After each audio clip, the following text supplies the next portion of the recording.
L'enfer Nozo, un homme de Mbargangélé dépassé vide complètement son sac, les conditions de traitement des éléments des forces de l'ordre et de sécurité sont loin d'être meilleures dans les régions du pays, surtout dans le nord-ouest et le sud-ouest. Nozo. Certains policiers ou gendarmes sont déployés dans des localités depuis des années, sans jamais revenir chez eux.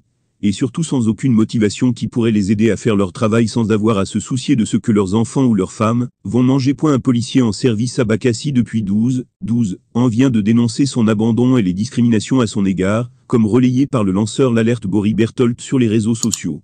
Les confidences de ce fonctionnaire suscitent de la pitié. Je suis fonctionnaire de police affecté à Bakassi depuis 2012 à ma sortie de l'école. Depuis lors j'y suis toujours, parce que je n'ai personne devant. J'ai essayé de rencontrer le délégué régional Ndinga Jean-Marie, qui est même censé être en retraite depuis 4 ans. Je l'ai fait pour solliciter l'affectation comme certains collègues, il m'a dit ceci: tu veux que je t'affecte, et qui va travailler là-bas en tout cas, si tu veux que je t'affecte, trouve-moi celui qui va te remplacer là-bas. Alors qu'entre-temps, il affecte les autres. Il y a un laxisme qui n'a pas de nom ici au sud-ouest.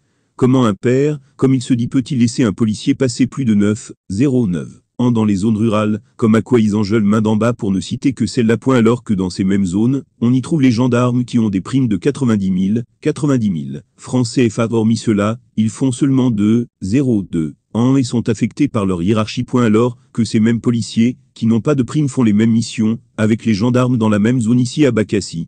On n'a pas de vie. Nos mariages se sont même gâtés à cause de la distance et de la vie chère. À la police, nous constatons que l'affectation est plus difficile que le concours.